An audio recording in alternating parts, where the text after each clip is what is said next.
Good morning, good afternoon, good evening. Did you miss the Lord's word? Guys, I am back with a video like I told you on my phone. So, uh, blessings to everybody. Love you guys. I missed you guys. Even though I can't see you, but I miss bringing you guys the word. So, I found the Song of Moses. Never read this before. It's the first time. And it's in Deuteronomy 32. So, I would like to read that for you guys. Let's see what we can learn from the Song of Moses. Okay. Then Moses spoke in the hearing of all assembly of Israel the words of the song until they were ended. Give ear, O heavens, and I will speak. And hear, sorry, I'm moving too much. And hear, O earth, the words of my mouth. Let my teaching drop as the rain, my speech distill as the dew, and the raindrops on the tender herb, and as showers on the grass. For I proclaim the name of the Lord. Ascribe greatness to our God. He is the rock. His work is perfect, for all his ways are justice. A God of truth and without injustice. Righteous and upright is he. Ooh, they have corrupted themselves. They are not his children because of their blemish. See, some people think that we are all his children, when clearly here it says that not all of them are his children. Whoever does not agree with the Lord, he does not consider them as his children. Right? They prefer to follow the enemy, the devil, instead of believing in mighty God, the God of truth, the God of justice, right? Okay. 6. They have corrupted themselves. They are not his children because of their blemish. A perverse and crooked generation. That is happening right now, man. Do you thus deal with the Lord? O foolish and unwise people, is he not your father who bought you?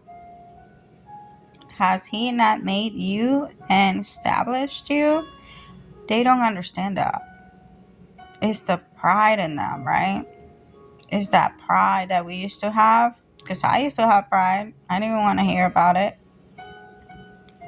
But I didn't want to hear about the religious stuff. They were very strict. I knew of Jesus. I knew of God. I knew of the Holy. I believe in all that. I just didn't know and have a relationship with him, I should say. I didn't have a relationship with him like I do now. Yeah. I never read the Bible like I'm doing now. So there's a big difference, see? So I didn't know that he had made me and established me. You know what I'm saying? Like, I didn't know why I was born. I didn't know why I was here in this world. Like, I was just clueless of what Jesus was all about, right? So that I always say that. But Now I am free. My mind is free. I'm like, okay, I have to work for my Lord. Anyway, remember the days of old. Consider the years of many generations. Ask your father, and he will show you your elders, and they will tell you. Mm, ask your father, and he will show you. That's capital. No, sorry, that's lower F.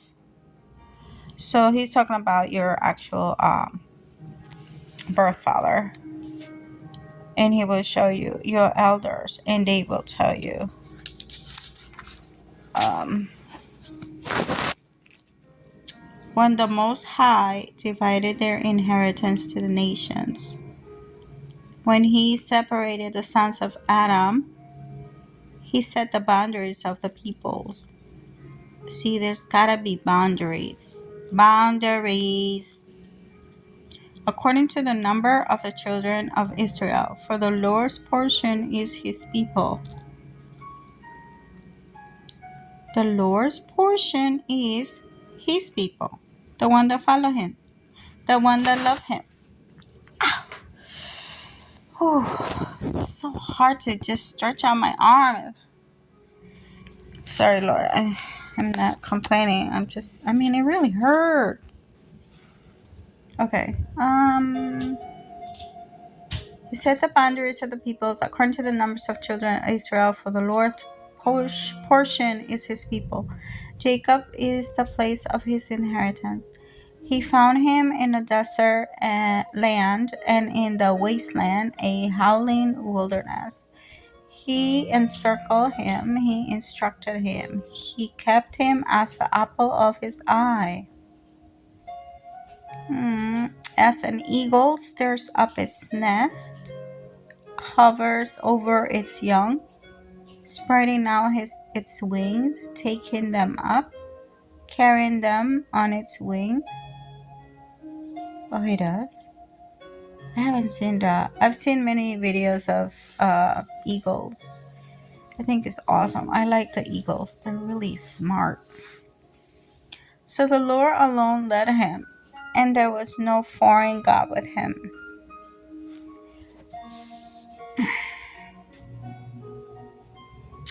He made him ride in the heights of the earth, that he might eat the produce of the fields. He made him draw honey, from the rock, and oil from the flinty rock. What? Curds from the cattle, and milk of the flock, with fat of lambs, and rams of the breed of Bashan, and goats, with the choicest wheat, and you drank wine, the blood of the grapes. What? Why he calls it the blood of the grapes? But Jeshurun grew fat and kicked. This is long, guys. It's really long. Okay. You grew fat, you grew thick. You are obese. Then he forsook God who made him. Oh no. And scornfully esteemed the rock of his salvation. They provoked him to jealousy with foreign gods.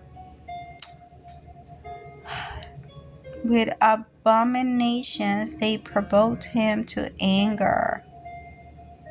They sacrificed to demons, not to God. To gods they did not know. To new gods, new arrivals, that your fathers did not fear. Of the rock who begot you, you are unmindful, and have forgotten the God who fathered you. Wow.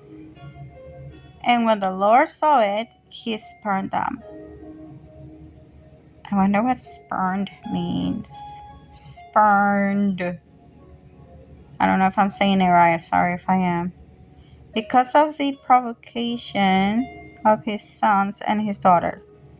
And he said, I will hide my face from them. See, he's always hiding. He's doing something with hiding. Hiding is not a sin. It depends on why he hides stuff. He hides things for a reason. If it's a good reason.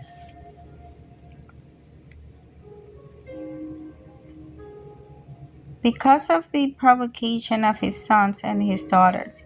And he said, I will hide my face from them. Okay? I will see what their end will be. For they are perverse generation. So, if you are a perverse generation, there's a lot going on of that right now. He's gonna hide from you. Man. Children in whom is no faith or love or hope. That's what I'm saying. But here it says, children in whom is no faith. They have provoked me to jealousy by what is not God. They have moved me to anger by their foolish idols. But I will provoke them to jealousy by those who are not a nation. I will move them to anger by a foolish nation, for a fire is kindled in my anger, and shall burn to the lowest hell. It shall consume the earth with her increase, and set on fire the foundations of the mountains. Oh boy. Sorry. Oh my goodness. Okay. I will heap disasters on them. I will spend my arrows on them. They shall be wasted with hunger. This sounds like something that's coming soon or something, from the way things are going, in this generation. Devoured by pestilence and bitter destruction. I will also send against them the teeth of beasts, with the poison of serpents of the dust. The sword shall destroy outside. Yeah, okay. So there shall be terror within for the young man and virgin, the nursing child with the men of gray hairs. I would have said, I will dash them in pieces. I will make the memory of them to cease from among men. Oh my gosh.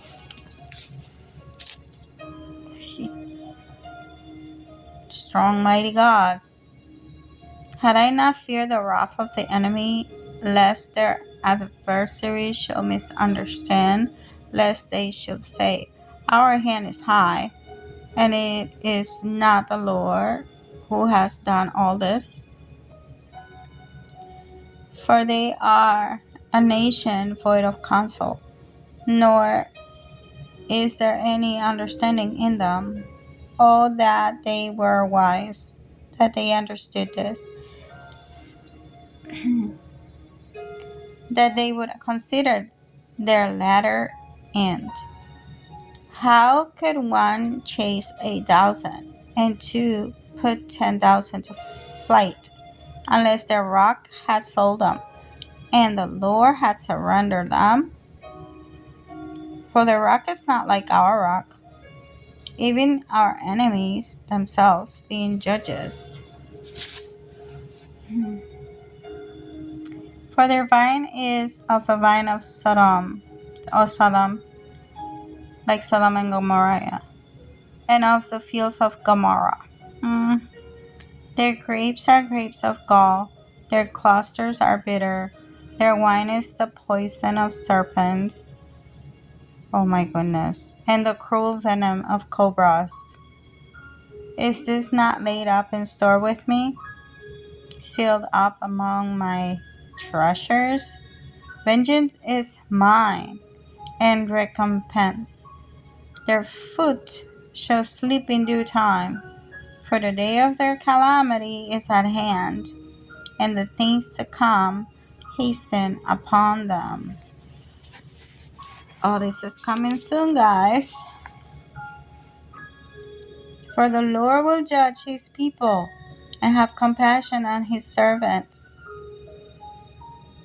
When he sees that their power is gone and there is no one remaining bond or free, he will say, where are their gods? The rocks in which they sought refuge, who ate. Okay, hold on. For the Lord will judge his people and have compassion on his servants. So, his people, he created all of us.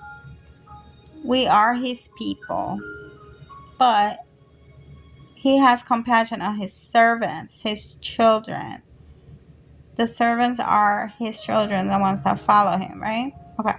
When he sees that their power is gone and there is no one remaining, bond or free, he will say, where are their gods, the rock in which they sought refuge, who ate the fat of their sacrifices and drank the wine of their drink offering?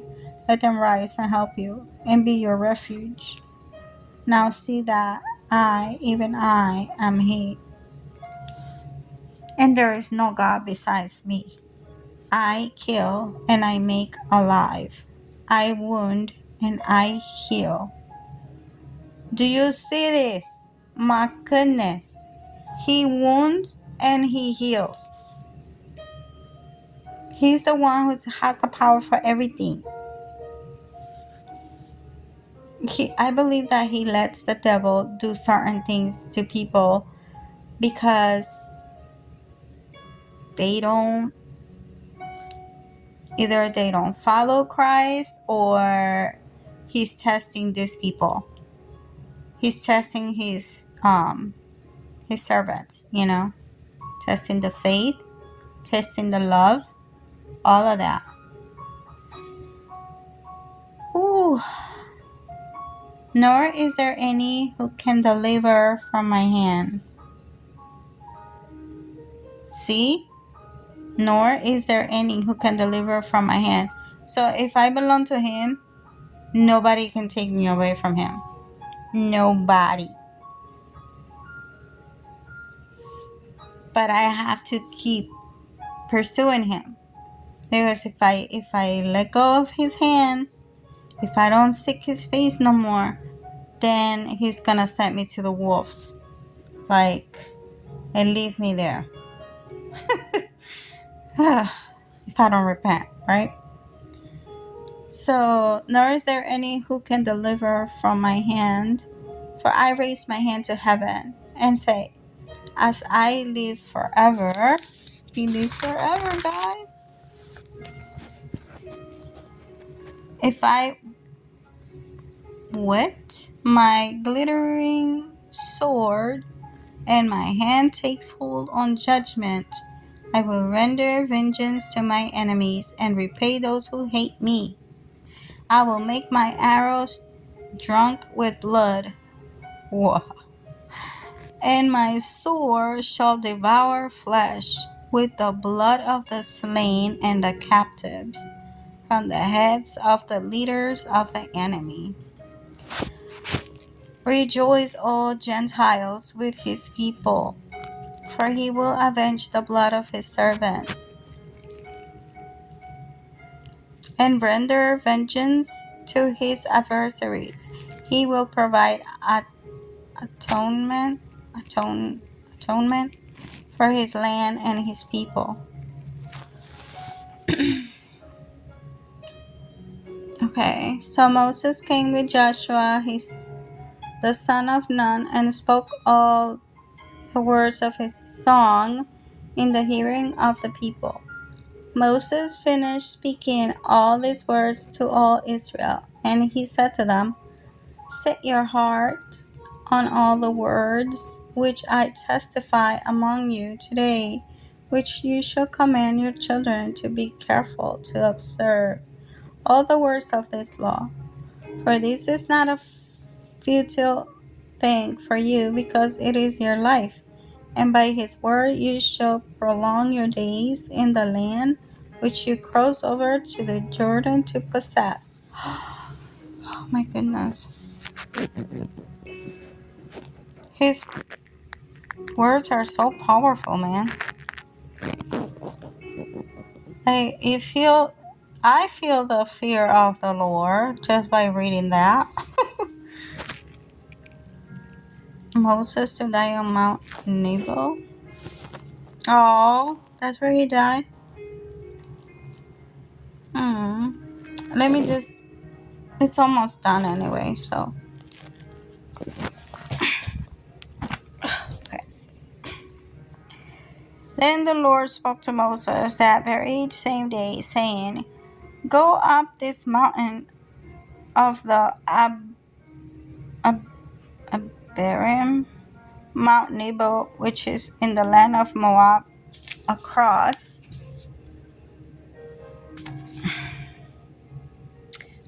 from Jericho. View the land of Canaan, which I give to the children of Israel as a possession. And die on the mountain which you ascend, and be gathered to your people, just as Aaron your brother died on Mount Hor, and was gathered to his people.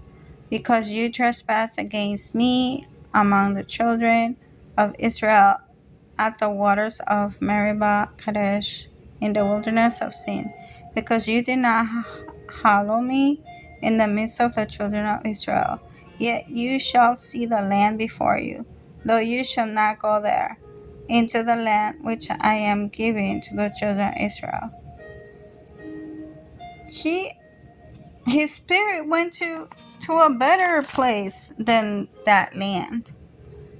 You know what I'm saying? Like, I can imagine his spirit just being so amazed by where he's at. Anyway, guys, thank you so much for listening. This was a long one. Pretty long. I did not realize it was that long. Okay. Thank you guys for for hearing the word and watching me read, I guess. I love you guys, and hopefully I'll be back soon. Whenever the Lord leads, I will be here. Thank you. Love you. And be blessed. Bye bye.